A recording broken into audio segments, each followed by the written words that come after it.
Aku kira aku akan bahagia kalau aku punya banyak uang. Aku kira aku akan bahagia kalau aku punya banyak teman.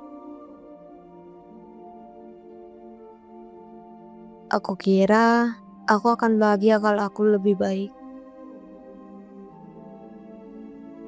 Aku kira aku akan bahagia kalau aku punya pasangan. Tapi semua itu tidak pernah cukup.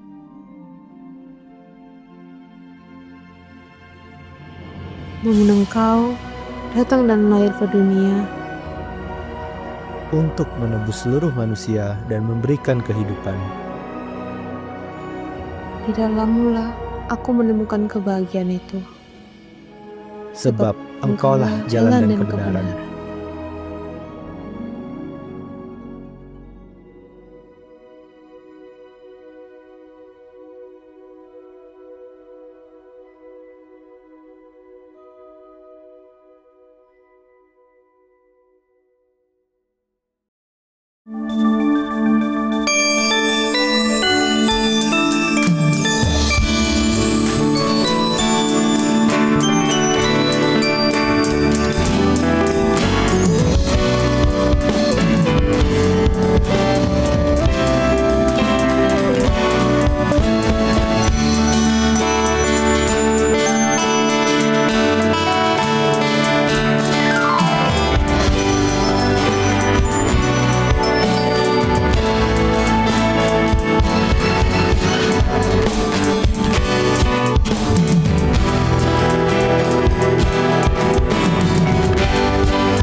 Sama-sama merayakan kelahiran Sang Juru Selamat. Amen. Mari kita sama-sama bangkit berdiri.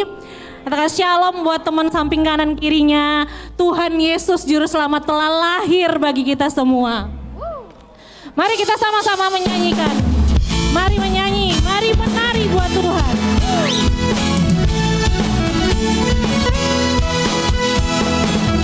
Yeay. Mari nyanyi puji Tuhan.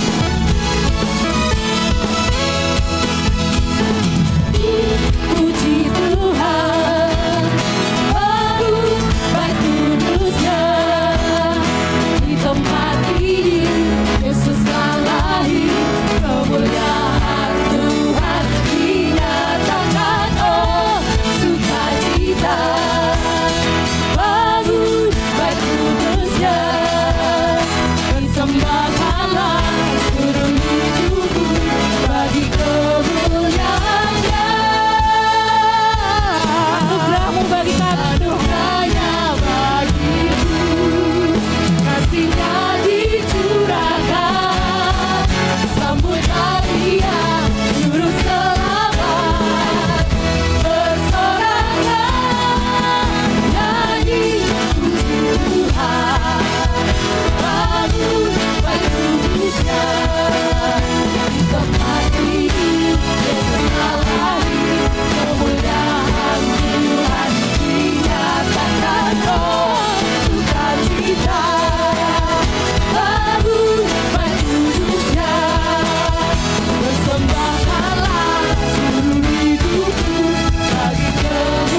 bersukacita menyambut Tuhan Yesus?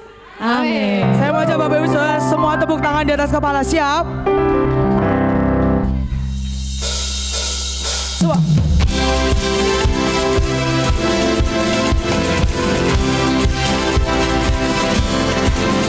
Semua tepuk tangan di atas kepala Bapak Ibu Saudara.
Oke, kita mau sama-sama nyanyi bersama dengan adik-adik Rocky. Wey.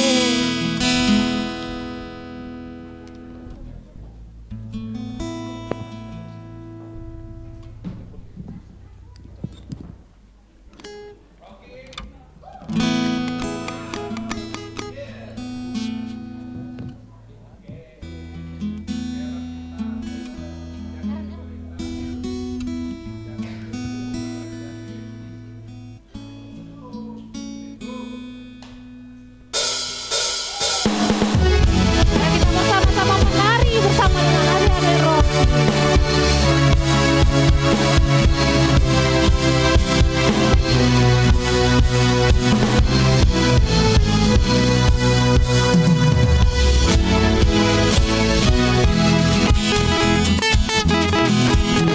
Ayo kita sama-sama tepuk tangan. Tuhan baik. Tuhan baik di dalam hidupku, selalu setia sepanjang hidupku, karena perbuatanmu adalah sukacitaku. Tuhan baik di dalam hidupku, selalu setia sepanjang hidupku, karena perbuatanmu adalah sukacitaku. Haleluya, ku bersorak, Tuhanku luar biasa. Haleluya, ku bersorak, Tuhanku dahsyat perkasa. Tuhan suaraku, puji namamu, ku bernyanyi bagimu. Ku bersumpah, ku melompat bagimu, Yesus kami dalamku. Rayakan kasih-Mu. Mari semua Bapak Ibu. Ayo bapak-bapak ibu-ibu menari bersama. Tuhan baik,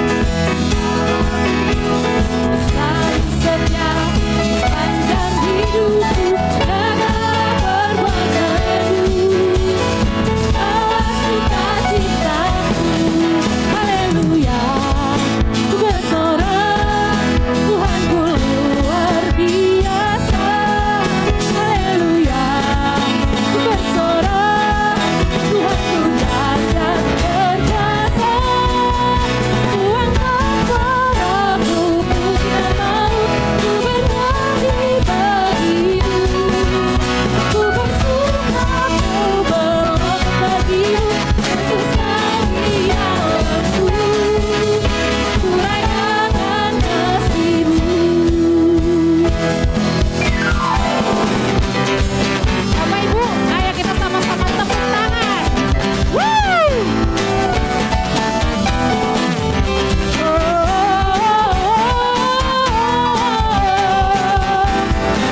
Sama-sama menari.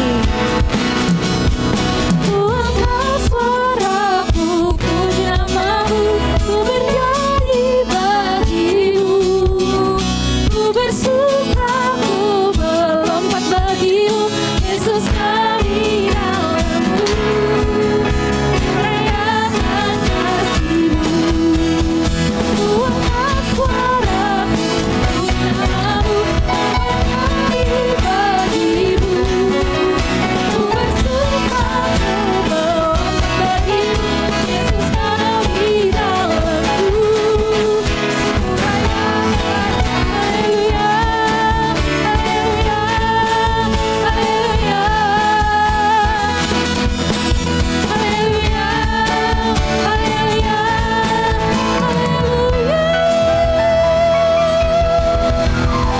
Oke, beri tepuk tangan buat adik-adik Rocky dan Tuhan Yesus. Terima kasih adik-adik Rocky. Puji nama Tuhan. Masih siap memuji Tuhan? Masih penuh sukacita menyembah Tuhan? Kita mau sama-sama memuji dan menyembah Tuhan. Sebelum kita dengarkan firman-Nya. Terima kasih Tuhan Yesus. Karena kami ada sampai hari ini. Itu semua karena kemurahan-Mu Tuhan. Semua karena kasih-Mu yang besar atas setiap kami Tuhan. Semua karena pengorbananmu di kayu salib untuk setiap kami Tuhan. Engkau lahir ke dunia hanya untuk kami semua. Karena Engkau adalah hadiah terbesar dalam hidup kami Tuhan. Thank you Lord.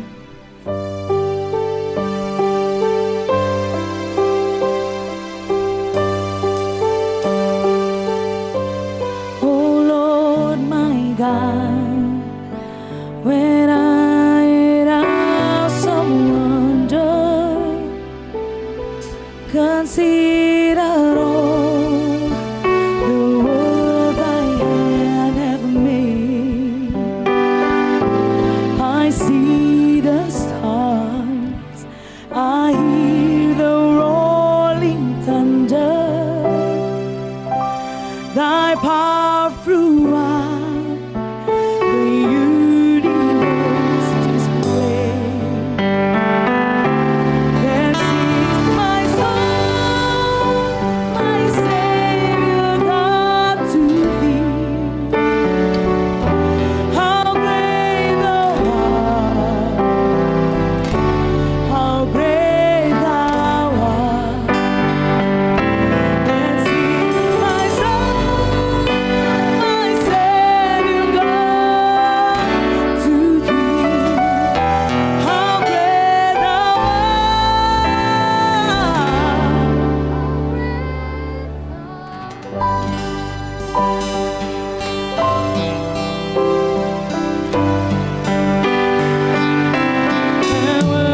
ajaib Kau Tuhan. Sungguh ajaib semua yang telah Kau lakukan.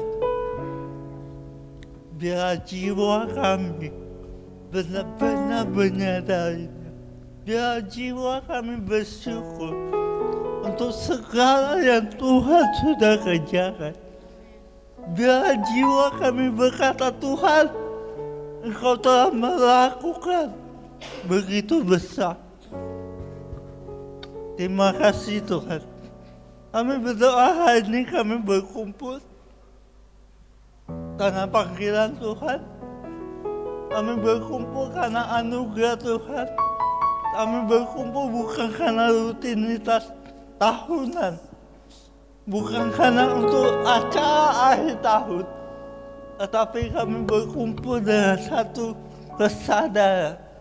Kami mau merayakan Kristus yang pernah datang ke dalam dunia, hadir menjadi manusia, menjalani hidup sebagai manusia, mati disalibkan untuk setiap kami.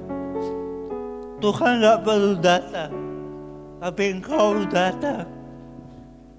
Karena Engkau terlalu mengasihi kami, orang-orang yang gak layak. Sebentar kami mau dengar firman Tuhan. Berbicara.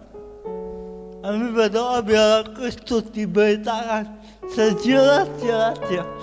Biar Injil diberitakan sejelas-jelasnya. Lewat setiap kelemahan kami, keterbatasan kami, melampaui keadaan kami. Biarlah Yesus dinyatakan. Berbicara Roh Kudus di tengah-tengah kami. Di dalam nama Tuhan Yesus, sama-sama katakan amin. Beri kata putar yang meriah bagi Tuhan. Silakan duduk. Shalom.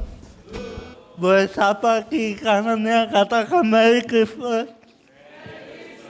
Selamat Natal buat kita semua. Wow. Ternyata lebih banyak daripada yang saya kira, betul. Saya kira tadi karena hujan kan. Saya kira ternyata lebih banyak. Oke, saya bersyukur sore hari ini saya diberikan kesempatan untuk boleh berbagi kepada Bapak Ibu, teman-teman semua. Izinkan saya memulai dengan perkenalan. Nama saya Hatta Halimas, biasa dipanggil Bung Hatta. Apa hubungannya sama Wakil Presiden pertama? Sama-sama orang Indonesia. Gitu ya. Ya, hari ini saya diberi satu tema, yaitu penasehat, ajaib, wonderful counselor. Dan setiap kali saya mengingat tentang Natal, saya selalu diingatkan bahwa yang membuat Natal itu istimewa bukan sekedar suasananya, amin. Bukan sekedar rutinitas tahunan, tetapi yang membuat Natal itu menjadi istimewa adalah karena kita diingatkan pada sebuah pesan yang kekal tentang kasih Allah. Kasih yang sejak semula dalam kekekalan sudah direncanakan. Lewat Natal Yesus datang dan menyatakan kasih itu kepada saudara dan saya. Dan buat saya, Natal membuat kita bisa menyadari saudara dan saya tidak cuma percaya pada manusia biasa. Saudara dan saya sedang percaya merayakan seorang penyelamat, seorang penebus yang benar-benar sempurna menyelamatkan kita. Dan hari ini kita akan secara khusus bicara tentang satu topik, yaitu bagaimana Tuhan menyatakan dirinya dalam berbagai sebutan. Tetapi hari ini kita akan berfokus pada satu sebutan, yaitu penasehat ajaib. Katakan dengan saya, penasehat ajaib. Amin. Mari kita buka firman Tuhan di dalam Yesaya 9 ayat yang ke-5. Saya ajak kita baca bersama Yesaya 9 ayat yang ke-5. Yang dapat katakan amin. Yang belum katakan ampun. Yang minta ampun lihat ke depan gitu ya. Mari kita baca 3, 2, 1.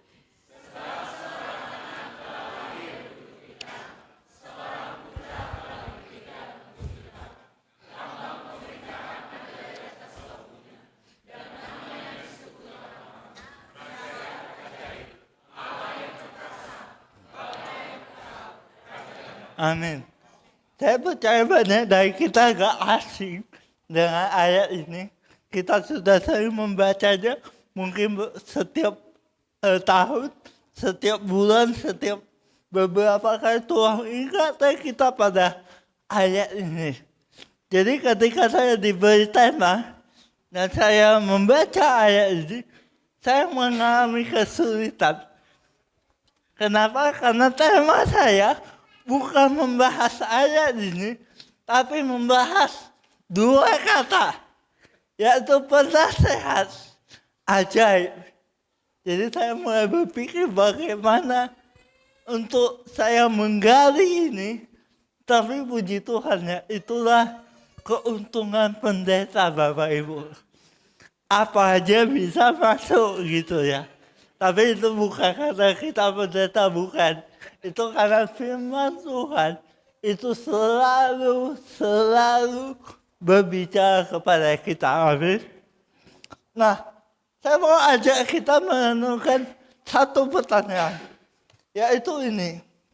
Menurut saudara, apa yang paling dibutuhkan saat hidup kita begitu putus asa? Mari kita merenungkan pertanyaan ini pelan-pelan. Kira-kira ketika kita putus asa, apa yang paling dibutuhkan? Saya melihat banyak wajah yang bingung. Karena nggak pernah putus asa kayaknya. Ini wajah-wajah yang berbahagia. Yang putus asa cuma pengkhotbahnya kayaknya. Jadi sebelum saya khotbah waktu beberapa minggu lalu, saya dikasih titipan sponsor gitu ya. Titipan pesan dari Pastor David. Jangan lupa dak jokesnya. Jadi saya mulai mikir, ini saya disuruh khotbah atau stand-up komedi saya. Saya lagi mikir beberapa menit ini saya mau khotbah atau stand-up komedi saya. Ya, kira-kira menurut saudara, apa yang paling dibutuhkan saat hidup kita mengalami putus asa? Saya percaya di balik wajah saudara yang begitu bahagia, saya percaya kita semua pernah mengalami. Kita semua pernah ada di titik yang rendah dalam hidup kita. Ketika semua yang kita lakukan tidak cukup baik, ketika semua yang kita rencanakan tidak berjalan seperti harapan kita, ketika doa-doa kita tidak dijawab seperti yang kita mau, kita mungkin putus asa.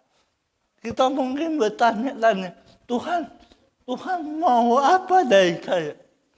Tuhan mau berbicara apa? Tuhan kenapa rasanya gak ada jawaban? Nah saya waktu renungkan ini, saya tahu rasanya. Karena saya juga pernah ada di titik di mana saya putus asa. Saya putus asa dengan kondisi saya. Karena saya lahir berbeda dengan Bapak Ibu, dengan teman-teman. Saya terlahir dengan kondisi disabilitas. Waktu saya umur 20 tahun, saya baru tahu istilah kondisi saya. Namanya cerebral palsy. Jadi selama 20 tahun sebelumnya, saya nggak pernah tahu ini kondisi saya namanya apa. Jadi Bapak Ibu bayangkan ya, kalau dulu saya ikut KKR, disuruh sebutin nama penyakit, saya bingung. Bingung saya, apa ya? Jangan-jangan karena itu saya nggak sembuh. Oke, mulai. Saudara jangan takut tahu saya tak diam, saudara boleh ketawa ya. Gak dosa kok, gak dosa. Jadi saya mulai bertanya-tanya. Waktu saya mengalami putus asa. Kira-kira menurut saudara, apa yang kita perlu waktu kita ada di dalam kondisi seperti itu? Apakah saudara perlu lebih banyak nasihat? Apakah saudara perlu lebih banyak aturan? Kita tahu itu tidak menolong kita. Apakah saudara perlu lebih banyak motivasi? Ayo, hidup akan lebih baik. Masalahnya kondisi saya itu seperti ada di titik di mana saya merasa tidak ada jalan di depan saya. Bagaimana orang bisa berkata hidup akan lebih baik ketika saya bahkan tidak bisa melihat jalan di depan saya?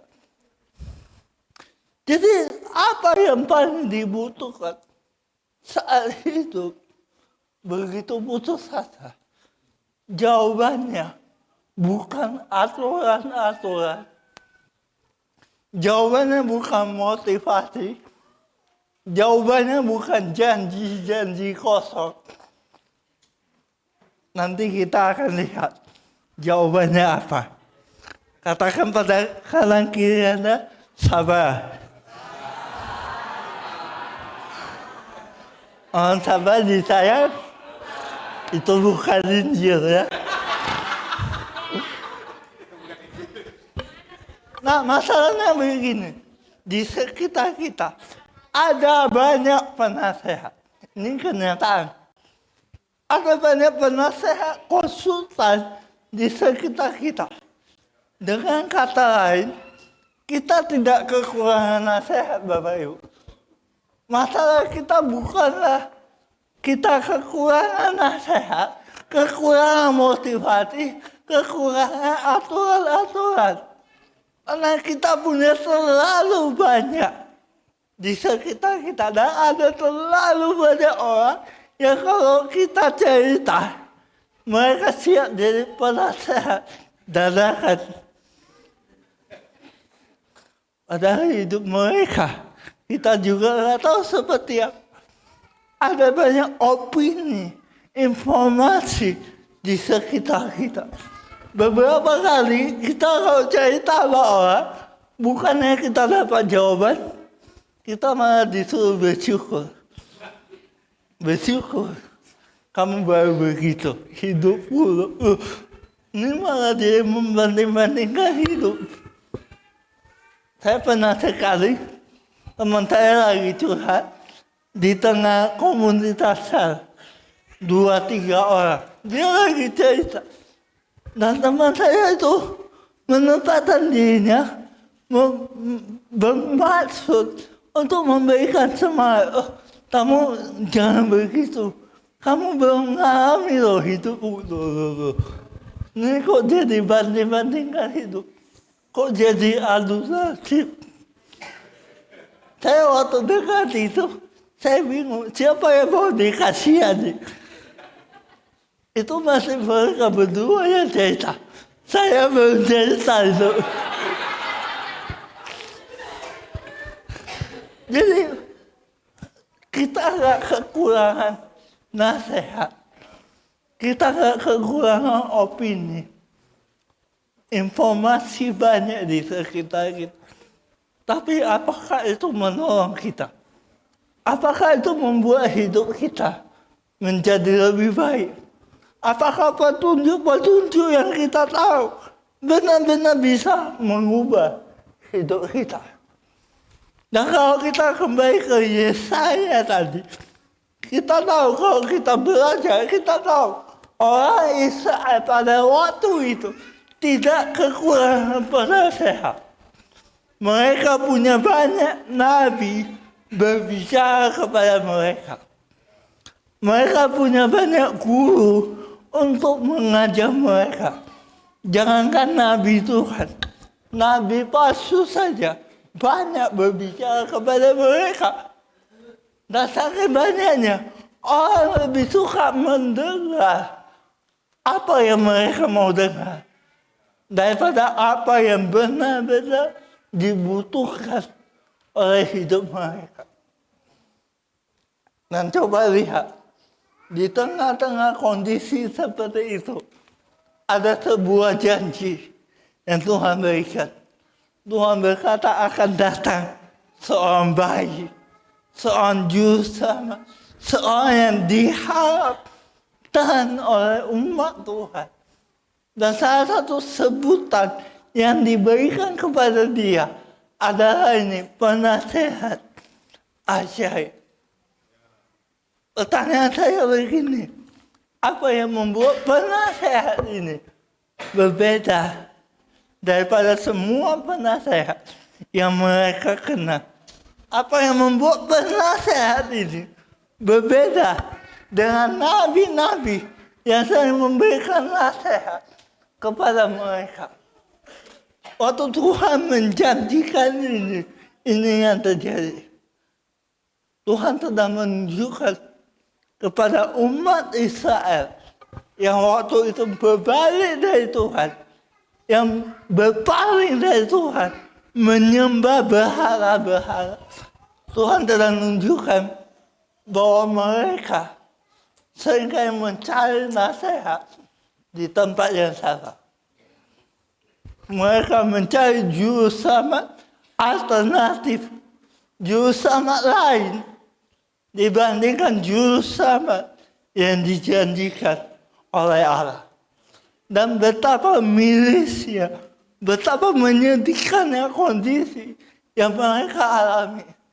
Sehingga Tuhan perlu ingatkan bahwa janjinya jauh lebih baik, jauh lebih nyata, jauh lebih mengubahkan daripada apa yang mereka cari.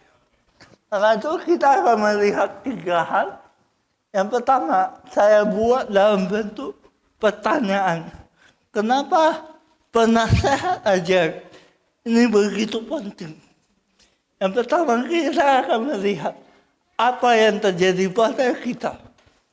Yang kedua, kita akan melihat apa yang kita cari dan apa yang kita butuhkan.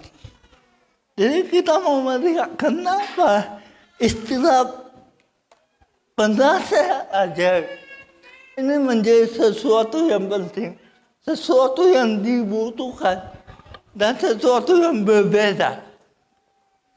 Karena kita tahu kita tidak kekurangan nasihat-nasihat di sekitar kita. Kita punya terlalu banyak nasihat, tetapi Tuhan janjikan akan ada seorang penasehat. Pertanyaannya, apa yang membuat penasehat ini berbeda? Yang pertama, apa yang terjadi pada kita? Kalau kita telusuri kembali, ketika Tuhan berbicara kepada Yesaya, dan Yesaya menyampaikan pesan Tuhan, kita tahu bahwa orang Israel waktu itu, umat Tuhan, itu tidak sedang baik-baik saja. Mereka punya negeri yang Tuhan janjikan. Tetapi karena mereka berpaling dari Tuhan, negeri itu diambil dari mereka. Mereka ditindas. Ya, ada penjajah tiba-tiba datang kepada mereka. Dan secara brutal, kota-kota penting mereka ditaklukkan, dilumpuhkan. Waktu itu ada satu bangsa yang begitu kuat, namanya Asyur. Dan orang Yahudi, orang Yehuda, Raja Yehuda, namanya Ahaz, dia ketakutan. Kenapa? Karena umat Allah sendiri itu saling berperang. Oh, saudara ingat di Alkitab, waktu itu kerajaan Israel itu terbagi dua.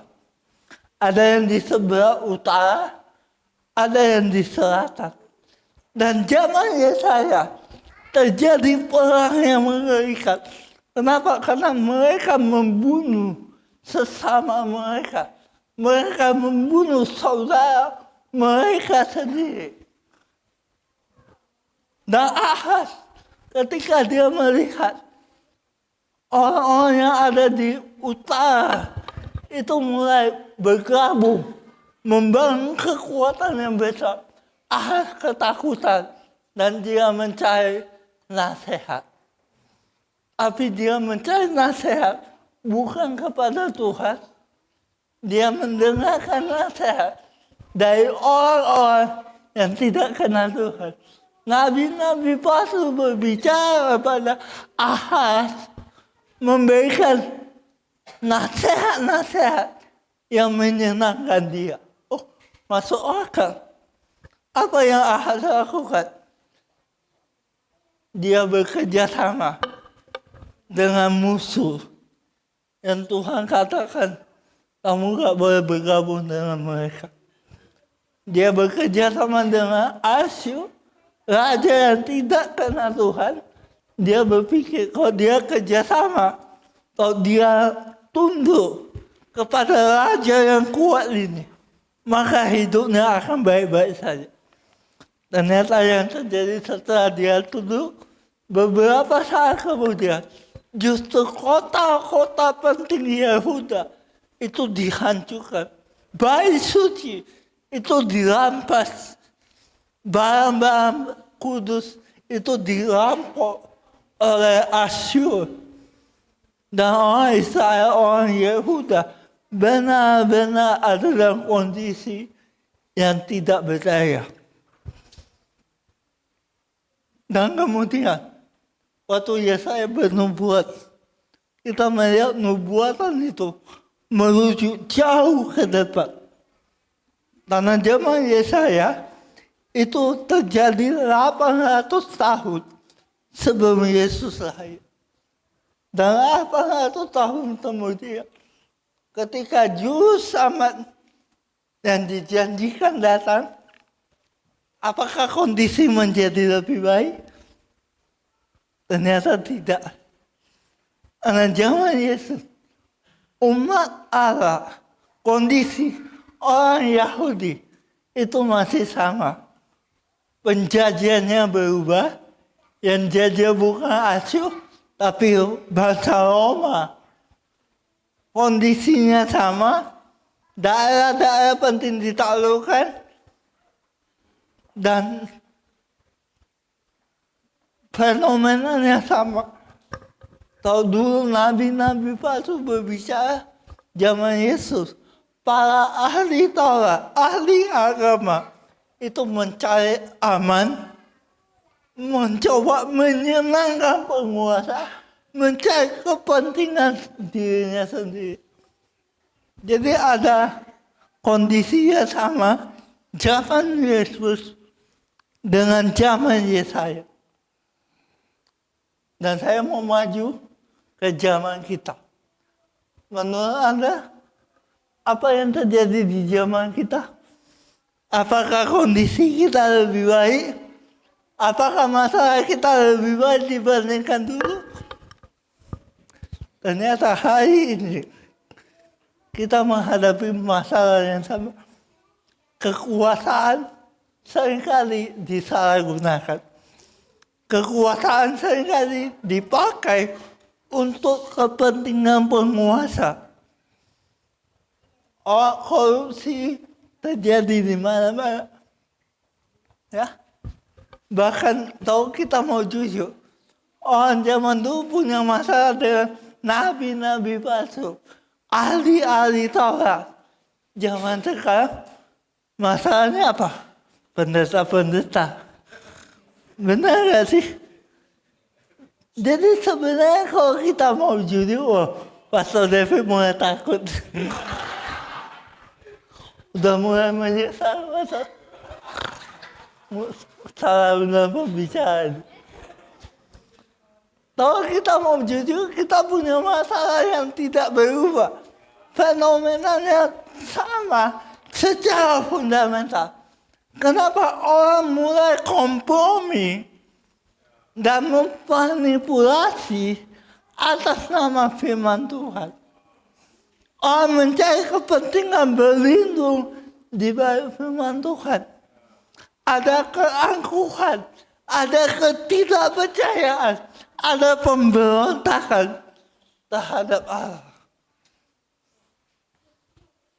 Jadi kalau kita lihat, zaman demi zaman, ada satu masalah fundamental yang tidak berubah. Dan saya mau ingatkan kita bahwa masalah fundamental kita tidak berubah. Maka solusinya tidak pernah berubah. Solusi yang disampaikan Yesaya ratusan ribuan tahun yang lalu, solusi yang diberikan Yesus waktu dia datang ke dunia, dengan solusi yang kita butuhkan hari ini masih sama. Tapi masalahnya begini, apa yang kita cari? Kita seringkali mencari hal-hal yang superficial untuk masalah yang fundamental. Maksudnya apa? Ini bahasa apa lah ini ya? Bahasanya terlalu akademis. Saya coba sederhanakan, maksudnya gini. Kita seringkali tidak terlalu peduli dengan akar masalah kita. Kita cuma berpikir, melihat masalah kita dari permukaan, superficial, kulitnya doang. Kita nggak peduli akarnya. Contohnya apa? Contohnya, kalau Anda punya masalah keuangan, kira-kira solusinya apa? Buat dulu. Bukan saya yang mancing. Bentar lagi ada yang ngomong perpuluhan. Ini masuk loh ini. Kalau Anda punya masalah keuangan, seringkali kita nggak berpikir terlalu dalam. Kita berpikir kalau ekonomiku jadi lebih baik, maka masalahku selesai.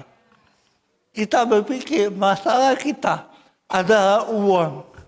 Waktu Anda sakit, apa yang Anda butuhkan? Sembuh, mujizat. Waktu Anda jalan buntu, kita hanya berpikir, kalau Tuhan buka jalan, kalau saja Tuhan membuka jalan, maka hidupku akan lebih baik. Kalau Anda bergesekan, bersinggungan dengan orang lain, apa doa kita? Oh Tuhan, jauhkan dia. Oh Tuhan, ubah dia. Kau perlu, oh Tuhan, ambil dia. Maksudnya pindahkan dia. Ambil dia, pindahkan dia. Apa yang saudara pikirkan? Kadang-kadang kalau kita bersinggungan dengan orang, seringkali kita pikir masalahnya dia, bukan saya. Dan kita minta, Tuhan ubah dia. Tuhan ubah orang itu. Tuhan ubah temanku yang nyebelin itu. Tuhan ubah orang tuaku. Tuhan ubah anak-anakku. Tapi kita lupa bahwa yang paling penting adalah kita minta Tuhan mengubah kita Karena masalah sesungguhnya bukan apa yang terjadi di luar kita, tapi apa yang terjadi di dalam kita. Masalah kita dari dulu tetap sama. Cuma kadang-kadang kita hanya melihat di permukaan. Dunia telah jatuh ke dalam dosa. Dan hati manusia cenderung memberontak kepada Allah. Kita tidak mau mengaku bahwa masalah sesungguhnya ada dalam diri kita. Tuhan, hatiku ada masalah yang sesungguhnya. Pikiranku, cara pandangku ada masalah yang sesungguhnya. Karena ketika kita menghadapi masalah, kita cuma pengen masalah itu diubah. Kondisi kita diubah, bukan diri kita yang diubah. Waktu saya renungkan ini, saya ingat pada masa-masa waktu saya berputus asa. Saya kecewa sama Tuhan. Saya bertanya, Tuhan, kenapa saya lahir dengan kondisi seperti ini? Tuhan, kenapa saya beda dari anak lain?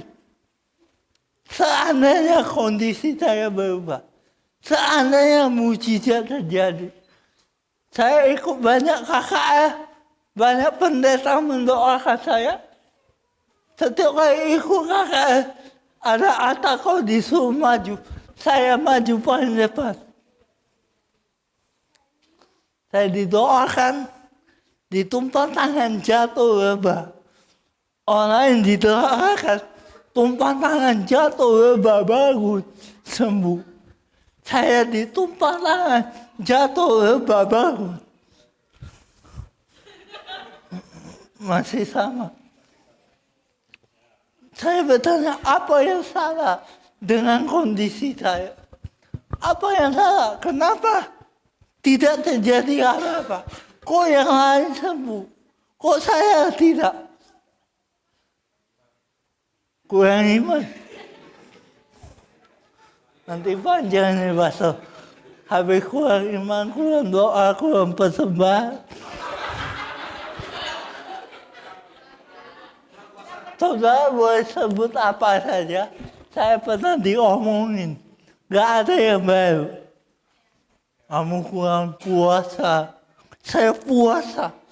Pernah sekali sebelum acara KKR, saya puasa beberapa hari. Saking saya semangatnya berpuasa. Pas hari H, saya udah gak punya tenaga untuk ikut acara.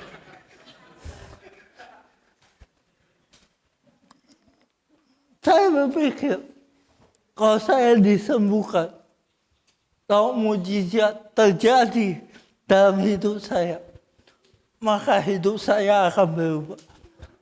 Kalau kondisi saya diubahkan, maka hidup saya akan lebih baik. Tetapi ini yang terjadi. Kita sehingga tidak mau mengaku bahwa masalah kita yang sesungguhnya bukan keadaan kita yang dilihat dari luar, tapi keadaan di dalam diri kita, hati kita, pikiran kita yang sehingga berpusat pada diri kita.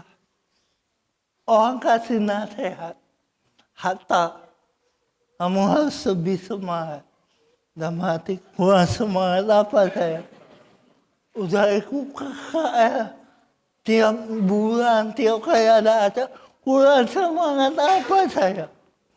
Hatta kamu harus lebih percaya. Kalau saya nggak percaya, saya nggak pergi. Jadi seringkali orang juga kasih nasihat, bukannya menolong, tapi malah membuat kita menjadi lebih putus asa. Jadi kenapa kita perlu nasihat yang berbeda? Karena Yesaya memberitahu kita penasehat yang dijanjikan bukan penasehat biasa. dia ada penasehat yang ajaib. Itulah sebabnya kalau kita pelajari, kalau Anda lihat ada bahasa agak asing, itu bukan bahasa roh, itu bahasa Ibrani. Saya tunjukin biar kelihatan pintar. Nah, kata penasehat ajaib itu dari dua kata Ibrani, yaitu yang pertama Pele, yang kedua Yoes. Bisa baca aja kelihatan pintar ya. Padahal saudara belum tentu tahu itu benar gak. Jangan lupa nanti pulang dicek. Nah, kata Pele Yoes, ini dua kata yang sangat menarik waktu saya pelajari. Kata Pele itu berarti seorang pemberi nasihat. Orang yang memberikan nasihat. Dan kata Pele ini digunakan dalam konteks di mana ketika ada orang, ada raja mau berperang, yang dia lakukan, dia gak sosok langsung maju. Yang dia lakukan apa? Dia kumpulin orang-orang yang dia percaya untuk melakukan strategi, untuk mencari nasihat. Ini kita maju gak? Tahu maju berapa orang? Kekuatan kita bagaimana? Pertahanan kita bagaimana? Strategi kita apa? Jadi seorang penasehat ini digunakan dalam konteks perang, di mana ahli politik itu ada posisi yang sangat penting. Dan juru selamat yang dikatakan oleh Yesaya disebut penasehat. Tapi ini bukan penasehat biasa. Ini bukan penasehat seperti nabi-nabi yang berbicara untuk kepentingan politik. Kenapa? Karena penasehat ini ada seorang Yoes, seorang yang ajaib, seorang yang menakjubkan. Dan kata Yoes, kata kedua, kata Yoes ini hanya digunakan untuk Allah. Dan kalau kita telusuri, kata Yoes ini muncul ketika orang Israel mengingat ketika mereka pernah di Mesir dulu. Ketika hidup mereka begitu menderita, Allah pernah melakukan keajaiban. Yaitu apa? Dia turunkan tulah-tulah kepada Firaun. Dia belah lautan ketika jalan buntu. Dia datangkan makanan dari surga ketika mereka kelaparan. Dan perhatikan, waktu Yesaya bernubuat dan orang Israel mendengar, yang mereka inginkan adalah seandainya kita bisa kembali ke zaman dulu. Seandainya Tuhan melakukan hal seperti yang pernah Dia lakukan dahulu. Jadi orang Israel tidak mengerti bahwa pesan Tuhan adalah tentang pribadi yang tidak seperti manusia biasa.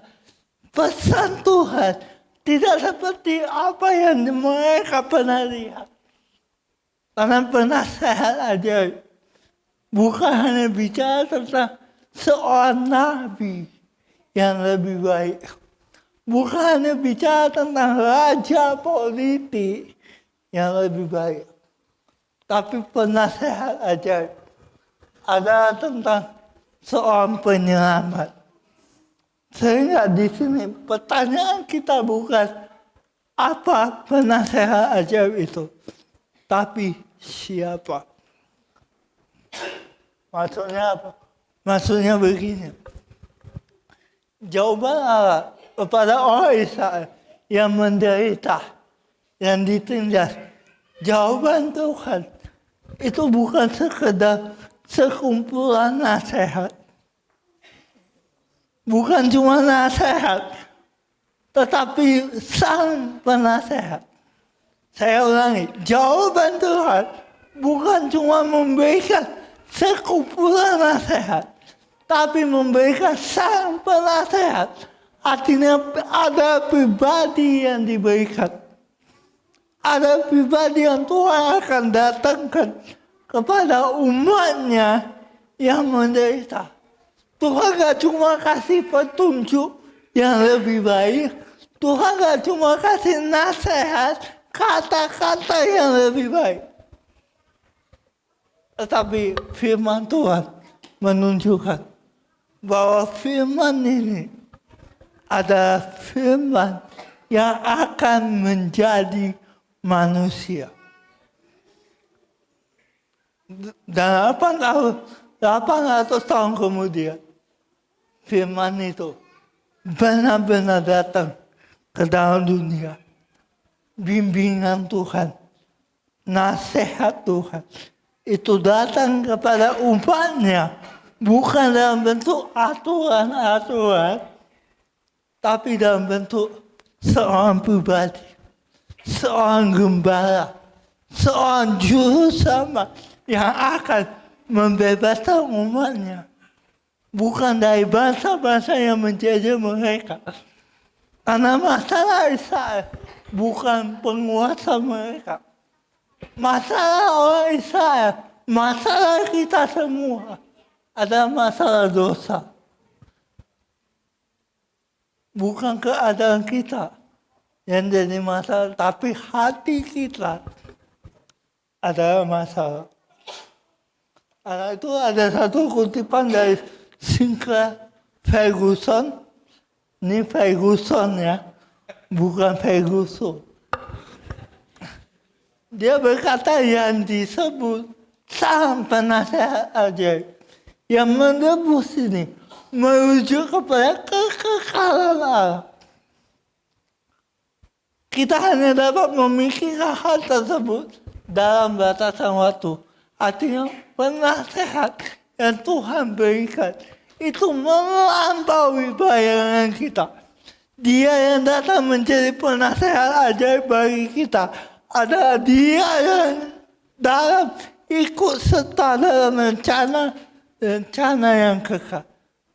Dia yang disebut penasehat ajaib bukan cuma orang yang berhikmat, bukan cuma orang yang tahu strategi, tapi dia ikut serta dalam rencana yang kekal. Dia yang membentuk hidupmu. Dia yang membentuk setiap detail dalam hidupmu. Dan waktu kita berbicara kepada penasehat ini, kalau dia lebih mengenal kita, maka dia tahu, jauh lebih tahu daripada kita.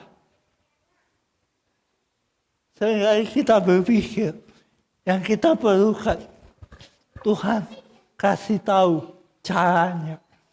Tuhan kasih tahu langkah-langkahnya. Tapi masalah kita bukan karena kita kekurangan cara, kekurangan langkah-langkah. Masalah kita tidak tahu bahwa yang kita butuhkan adalah pribadi Allah. Dan Ferguson berkata, penasehat ajaib adalah dia yang ikut serta dalam rencana yang kekal. Kalau kita mengerti ini, kagumilah dia. Kagumilah dia. Karena dia mengenal hidupmu lebih daripada kita kenal hidup kita. Maka saya akan tutup dan berkata begini. Penasehat ajaib, nasihat yang ajaib, itu tidak hanya membuat hidup kita jadi lebih baik. Kadang-kadang kita cuma pengen solusi supaya masalah kita beres. Kalau aku sakit, kalau aku sembuh, masalahku beres. Kalau aku punya masalah keuanganku diberkati, masalahku beres. Tapi Tuhan tidak hanya menjanjikan penasehat yang ajaib untuk membuat hidupmu lebih baik, bukan. Tapi penasehat yang ajaib datang untuk menyelamatkan kita. Untuk hidup kita yang kekal. Solusi kita bukan solusi yang sementara. Hari ini mungkin banyak dari kita lagi di tengah kebingungan. Akhir tahun, kita nggak tahu tahun depan apa yang kita alami. Setiap tahun, setiap menjelang akhir tahun, kita menghadapi masalah-masalah yang tidak terduga.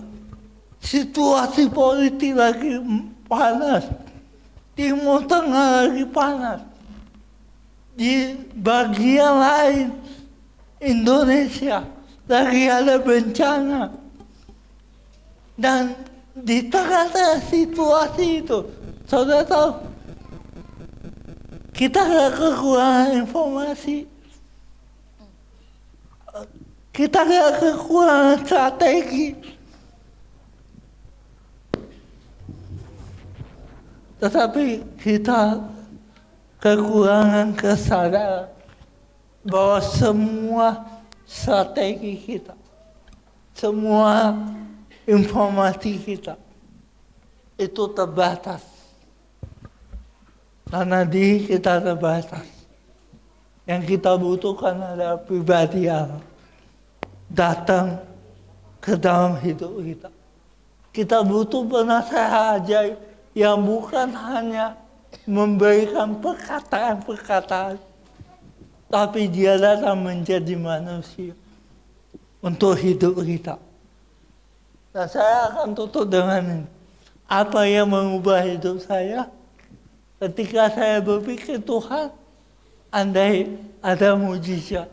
Tuhan, andai kondisiku berubah. Saya pikir, kalau Tuhan melakukan mujizat, saya akan bisa lakukan apa itu. Saya akan cerita kemana-mana. Bahkan dalam hati saya berkata begini, Tuhan, kalau aku sembuh, dan Tuhan yang diuntungkan. Anda percaya itu, saya menego orang Tuhan. Anda pernah lihat orang sekurang aja itu? Nego orang Tuhan, Tuhan tahu saya sembuh. Kalau saya dapat mujizat. Dan Tuhan yang diuntungkan. Tak ada lebih banyak orang percaya yang karena saya, mereka akan melihat, wah, Tuhan nyata. Tetapi satu kali, saya dapat satu firman. Ini saya percepat saja.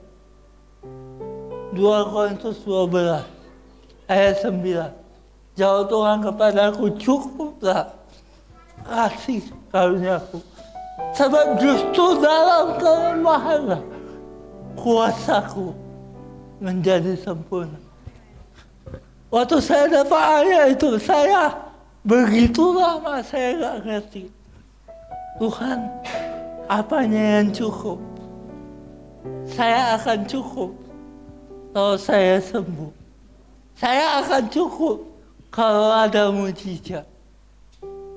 Itu nasihat manusia.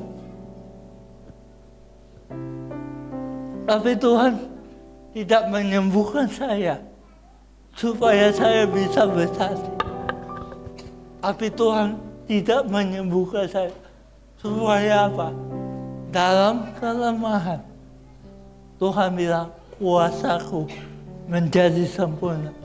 Seolah-olah Tuhan mau bilang, hatta kamu gak perlu sembuh supaya bisa bersaksi.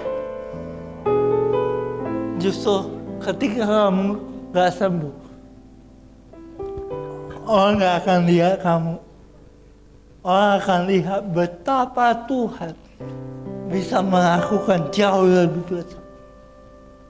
Betapa Tuhan ajaib memakai orang-orang seperti saya, orang seperti saudara, yang mungkin punya kelemahan yang berbeda, punya keterbatasan yang kita nggak tahu bagaimana Tuhan akan bekerja. Tapi pada akhirnya kita melihat Tuhan melakukan lebih daripada yang kita bayangkan. Saya mau ajak kita bangkit berdiri. Hari ini penasehat ajaib itu bukan sekedar janji, tapi kenyataan. Karena 2000 tahun yang lalu, penasehat yang ajaib telah datang ke dunia. Penasehat yang ajaib telah hadir ke dunia. Dan solusi kita tidak ditemukan dari luar, dari masalah kita. Solusi kita datang waktu kita datang kepada Tuhan, berbicara pribadi kepada Tuhan. Saya mau ajak kita ambil waktu untuk merenungkan apa yang mungkin setahun ini kita banyak menghadapi hal-hal yang bikin kita capek. Bahkan saya tahu Natal gak selalu buat orang senang. Walaupun semua orang suka Natal, tapi kita gak selalu merayakan Natal dengan senang. Mungkin beberapa dari saudara datang dengan pergumulan yang belum selesai. Saudara gak tahu ke depan saudara harus hidup seperti apa. Saudara gak tahu doa Anda kapan dijawab. Saudara gak tahu untuk hidup ke depan seperti apa. Kita gak tahu. Tapi hari ini saya mau ajak kita merenungkan. Apakah kita percaya bahwa nasihat yang kita butuhkan itu tidak datang dengan cara-cara kita yang kita bayangkan. Nasihat yang kita butuhkan adalah nasihat yang ajaib. Penasehat ajaib yang tidak hanya menyelesaikan masalah kita di luar, tapi membereskan hati kita, mengubah cara pandang kita, mengubah kondisi dalam diri kita yang hancur, yang berpusat pada diri kita.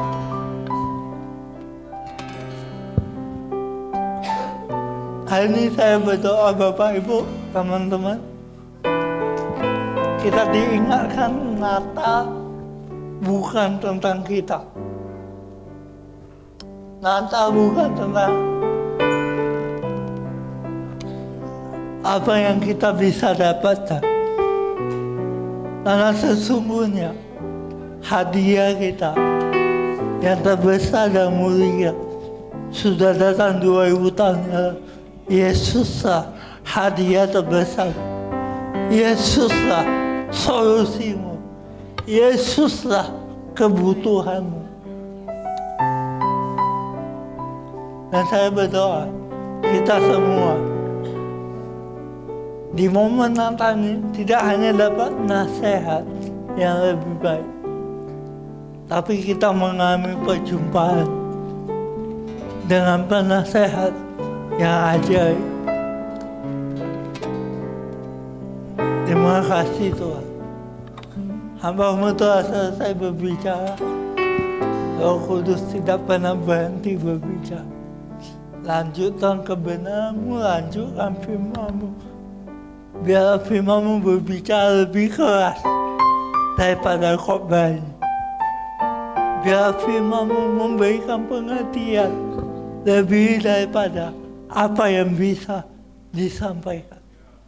Karena kami tahu Engkau tidak hanya berhenti di sini, tapi Engkau akan terus melanjutkan dalam hidup kami setiap hari.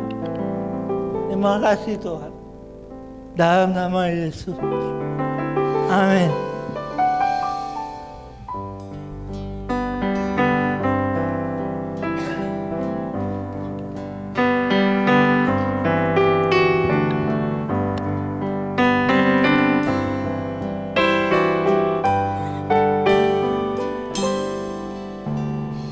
Malam kudus, bintang gemilang bercahaya. Malam ini Yesusku lahirlah.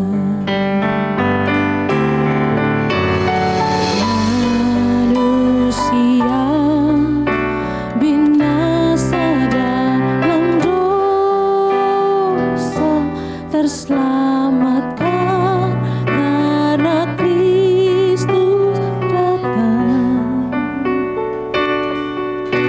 Yang susah penat bersukacitalah karena Raja mulia lahirlah. Selamat sujud dengar suara malaikat, kudus Allah,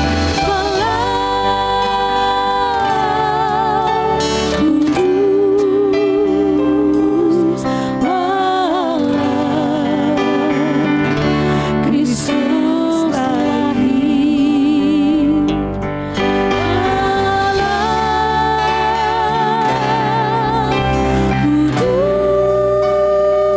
Kudus Allah,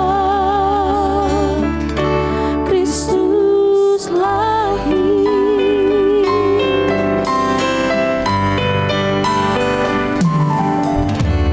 Sang Pencipta serupa dengan kita, lahir dalam kandungan Maria. Anak Allah menjadi manusia, datang ke dunia sebagai penebus. Rela tinggalkan segala kemuliaan, gantikan kita jadi korbankan. Sembah sujud dengan kita ini malam kudus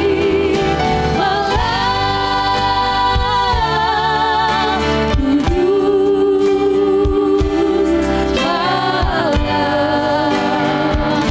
Kristus lahir.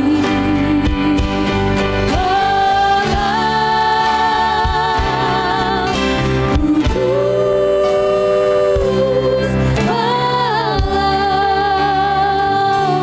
kudus Allah, Kristus lahir.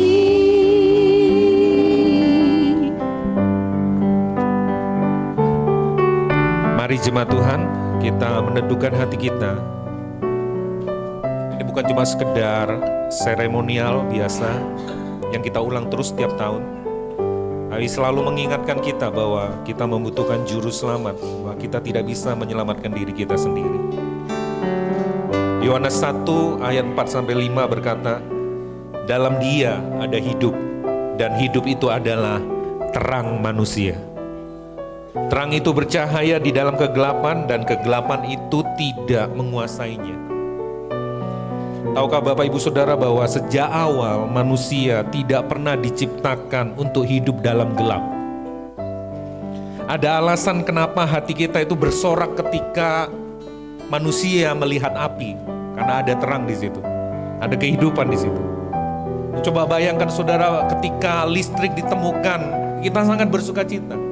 Kita tidak betah dengan keadaan tidak ada listrik. Tapi begitu ada listrik, lampu menyala, kita bersuka cita. Itu hal yang luar biasa loh, yang tanpa kita sadari, bahwa kita tidak pernah diciptakan untuk kegelapan. Terang selalu membuat kita lega, terang selalu membuat kita bersuka cita. Seakan-akan terang itu adalah rumah kita. Kita mengenali rumah kita, bahwa kita tidak pernah hidup di dalam kegelapan. Kita diciptakan untuk hidup di dalam terang. Tetapi, tadi sudah diceritakan, dosa membuat kita tersesat. Dosa membuat kita berkelana, mencari sesuatu di luar terang itu. Dosa membuat kita terbiasa dengan kegelapan, menganggapnya sebagai rumah tinggal kita. Kita begitu menikmatinya. Dan ketika terang itu datang, menawarkan harapan, kita menolaknya. Karena kita sudah terbiasa, karena kita sudah nyaman dengan kegelapan. Namun Allah tidak pernah tinggal diam. Kalau nabi-nabinya tidak didengar, bahkan mereka lebih mendengar nabi-nabi palsu, Dia mengutus anaknya yang tunggal, Yesus Kristus. Terang dari terang, Allah dari Allah yang sejati. Dia datang sendiri untuk menebus kita. Dia memberi terang di dalam hidup kita. Allah tidak membiarkan kita hidup di dalam kegelapan. Itulah Dia, firman yang menjadi manusia. Firman itu menjadi manusia, tinggal di tengah-tengah kita, hidup bersama-sama dengan kita, merasakan apa yang kita rasakan. Sampai akhirnya, Dia bukan cuma sekedar menyatakan terang, Dia mengalahkan kegelapan itu sendiri. Lewat hidupnya, ganti kita yang berdosa. Biarlah malam hari ini, ketika kita menyalakan lilin, baik itu elektronik ataupun benar-benar nyala api, kita benar-benar mengingat bahwa kita dulu hidup dalam kegelapan. Tapi hari ini kita telah melihat terang yang ajaib, yaitu Yesus Kristus Tuhan Juru Selamat kita. Mari saya undang Pastor Hatta juga sekali lagi bersama-sama dengan kita.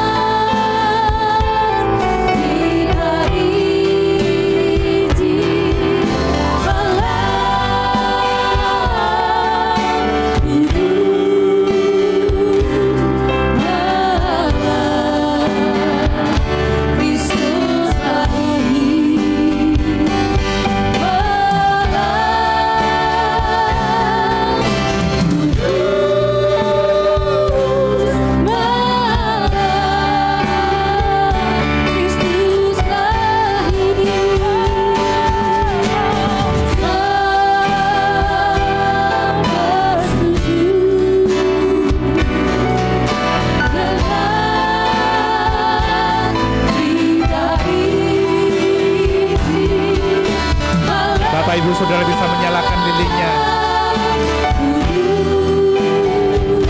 Yes. Terang itu bercahaya di dalam hati kita. Dia bukan cuma sekedar memberi nasihat, Dia memberikan hidupnya sendiri.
Berdoa pada Tuhan, pribadi lepas pribadi, jangan buru-buru. Ucapkan syukur, naikkan doamu kepada Sang Penasehat ajaib.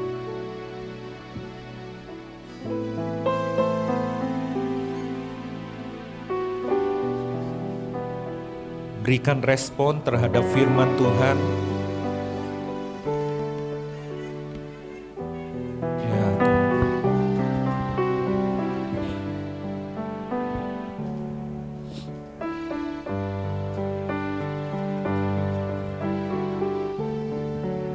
Makasih Tuhan.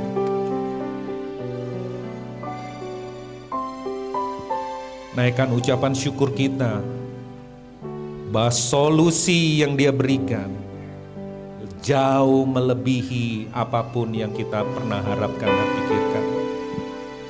Terima kasih, kami bersyukur Tuhan. Terima kasih buat firman-Mu. Dan terima kasih buat firman yang menjadi manusia, yaitu Yesus Kristus. Ini menjadi pengharapan kami yang paling kokoh di dunia yang semakin gelap ini. Dan biarlah itu bukan cuma kami nikmati sendiri, tapi kami menceritakannya dengan semangat kepada orang lain lagi. Lewat apapun juga, apapun profesi kami menceritakan, kami membagikan terang itu pada orang-orang yang membutuhkan. Biarlah Natal, semangat Natal ini mengubah hati kami semakin seperti Kristus, serupa seperti Kristus kembali. Kami siap menghadapi tahun depan bukan dengan kekuatan kami sendiri, tapi dengan pengharapan yang baru yang berasal daripada-Mu. Kami bersyukur di dalam nama Bapa, Tuhan Yesus dan Roh Kudus. Kami mengucap syukur, kami berdoa. Haleluya. Amin.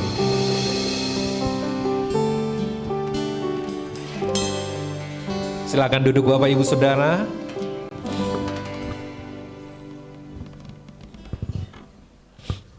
Shalom RGCC, tiba saatnya kita diberi kesempatan untuk memberikan persembahan. Bapak Ibu Saudara bisa memberi melalui transfer atau scan QR melalui aplikasi-aplikasi yang tersedia.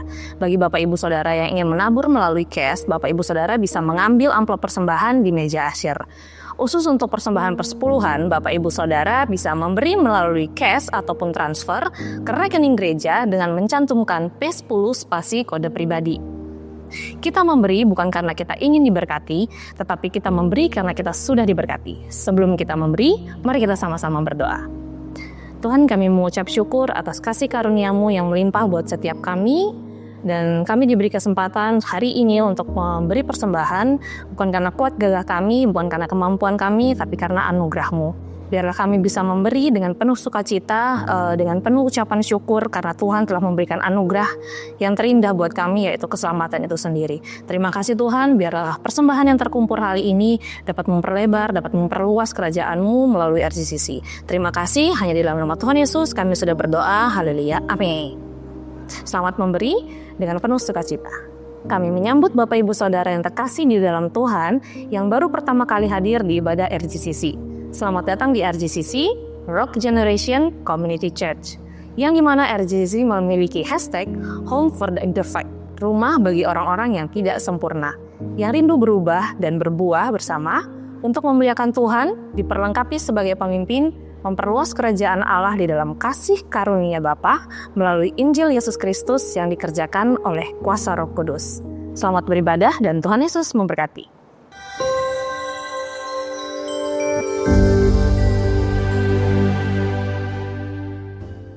Shalom semua warga kerajaan, terutama yang terlibat di dalam Rock Representative of Christ Kingdom, RIM ministry kita, Rock International Ministry.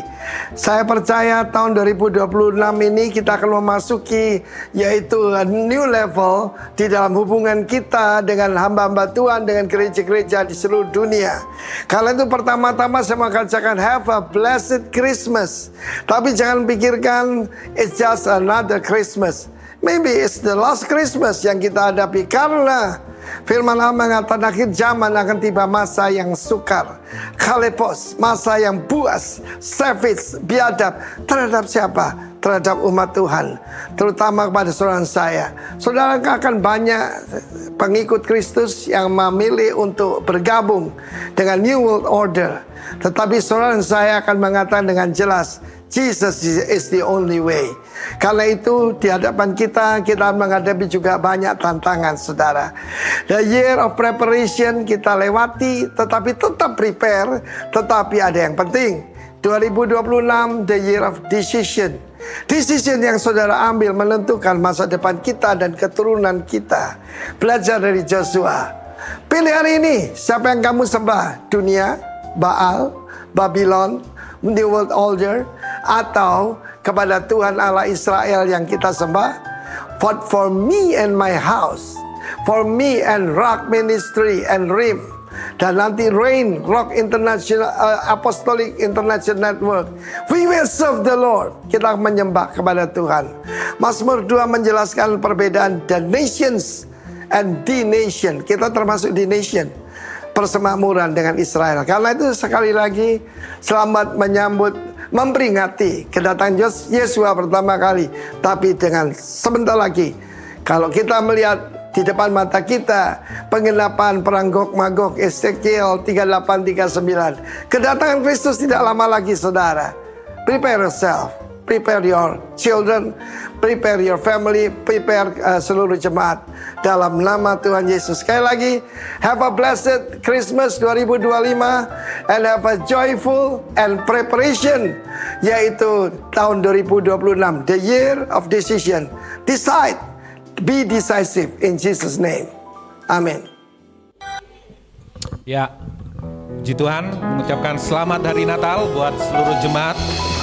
Ya, terima kasih buat teman-teman undangan yang datang hadir hari ini. Juga mungkin ada jemaat baru yang baru pertama kali hadir mengikuti ibadah kita. Biasanya kita ibadahnya pagi. Kami juga turun menyambut seluruh jemaat di tempat ini. Kalau ada Bapak Ibu Saudara jemaat yang belum berjemaat di sebuah gereja lokal, Bapak Ibu Saudara bisa berdoa. Mungkin di RGCC Bapak Ibu Saudara bisa bertumbuh bersama di tempat ini. Setiap jam 10 pagi setiap hari Minggu di tempat ini. Ya, kita akan berkumpul, kita menyembah Tuhan, kita beribadah, kita juga diperlengkapi oleh firman Tuhan. Dan juga terima kasih buat panitia yang sudah bekerja keras untuk ini. Ibu Ketua, terima kasih bersama timnya. Surprise ininya ya, ornamen Natalnya. Juga buat Kak Piti yang membantu hari ini. Dia bukan Bu tadi saya sudah ngomong, dia bukan pemain tamu ya, tapi keluarga di tempat ini ya, jadi selalu diterima di tempat ini. Terus buat semua tim yang ada ya, multimedia dan semuanya, terima kasih. Ucap syukur buat siapa lagi apa ya? Ya semuanya lah ya pokoknya yang sudah untuk berkontribusi ya. Pastor Hatta, lain kali dakjuknya lebih dark lagi ya. Ya, terima kasih buat semuanya. Kami percaya bukan cuma untuk kita Natal untuk kita diri kita sendiri, tapi kita memberitakan itu yang paling penting, kita beritakan kepada orang lain lagi. Dan saya memberikan pengumuman juga tanggal 13 Desember kita akan ada Natal khusus untuk youth, ya, anak muda, KGC, Kingdom Generation Community. Tanggal 13 di My Little Island, Lembah Dieng. Tanggal 13 datang lagi nih teman-teman dari TFN, boleh datang lagi ya. Teman-teman muda juga boleh bisa hadir bersama-sama dengan kita. Ya, itu saja. Ada lagi yang lain lagi? Ada? Oke. Nah, setelah ibadah ini selesai, Bapak Ibu Saudara bisa berfoto di foto booth itu. Dan ini yang paling penting. Tadi kan sudah mendengar firman Tuhan. Terus berikan respon Bapak Ibu Saudara dengan menempelkan sticky note. Ya, sticky note ya. Namanya itu ya benar ya. Di sebelah itu kan ada Jesus is. Siapa Yesus bagi saudara setelah saudara mendengar kabar Injil yang tadi sudah diberitakan oleh Pastor Hatta. Ya, tulis. Wah, apa gitu ya. Oke. Sudah disediakan di situ, Bapak Ibu Saudara bisa menulisnya. Jadi sambil menunggu foto booth-nya, Bapak Ibu Saudara bisa menulis di sini. Sambil menunggu di sini, Bapak Saudara ke foto booth. Ya sama aja dong berarti. Ya oke, sudah. Ya, foto bersama setelah ini, setelah doa berkat, kita akan foto bersama. Ini muat nggak ini? Diminggirin. Ya, kalau bisa kita akan foto bersama seluruh jemaat di tempat ini. Katanya muat, memang tidak ada yang mustahil ya. Tapi itu pemakaian ayat yang salah juga sih. Mari kita bangkit berdiri, Bapak Ibu Saudara, kita akan menerima berkat Tuhan. Bingkisan ya, aduh sorry tadi sudah diingetin ya. Kita akan memberikan bingkisan kepada Pastor Hatta Halimas. Apanya Hatta Halilintar? Iya. Saya seneng guyon sama Hatta. Oke. Yang menyerahkan Ibu Ketua.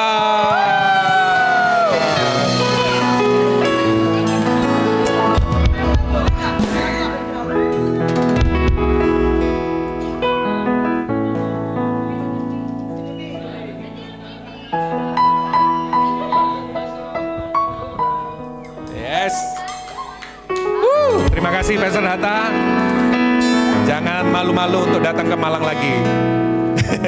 Ya Bapak Ibu Saudara, jadi jemaat di tempat kami yang Tuhan percayakan, kalau lihat masuk, saya nom iki, masih muda-muda, jangan khawatir Bapak Ibu Saudara, kita punya semboyan di tempat ini 100 tahun ke bawah itu masih muda. Jadi jangan sungkan.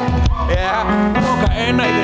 Enggak, 100 tahun ke bawah masih muda, oke? Nah, mari kita terima berkat Tuhan Bapak Ibu Saudara, jemaat Tuhan yang dikasihi. Pulanglah dengan membawa berkat ini, membawa berkat pengutusan ini. Berkat Tuhan ini diberikan kepadamu bukan untuk kau simpan sendiri, tetapi untuk kau bagikan kabar baik ini kepada orang lain. Tuhan memberkatimu, mengarahkan wajahnya kepadamu, memberikan kepadamu kasih karunia dan damai sejahtera. Dengan kasih karunia dan damai sejahtera ini, engkau mengerjakan pekerjaan-pekerjaan yang Yesus lakukan, yang telah Yesus berikan kepada murid-muridnya. Pergi dan jadikanlah semua bangsa murid Tuhan. Beritakan kabar baik ini. Allah di dalam nama Bapa, Tuhan Yesus dan Roh Kudus menyertai engkau sampai kesudahan zaman. Engkau diberikan kemampuan untuk menyatakan Injil, untuk menunjukkan Injil, untuk menghidupi Injil Yesus Kristus. Berkat yang terbaik ini turun mulai hari ini sampai Tuhan Yesus datang kedua kalinya, menjemput kita bertemu di langit bumi yang baru, di mana kerajaannya akan disempurnakan, jadi sempurna, di mana kuasa dosa tidak ada lagi, sakit penyakit tidak ada lagi. Dan kita bersama-sama berkumpul dengan Raja kita yang kita layani. Berkat yang terbaik ini mulai hari ini sampai Maranatha Tuhan Yesus datang kembali. Di dalam nama Bapa, Tuhan Yesus dan Roh Kudus yang percaya bersama-sama katakan amin, amin, amin.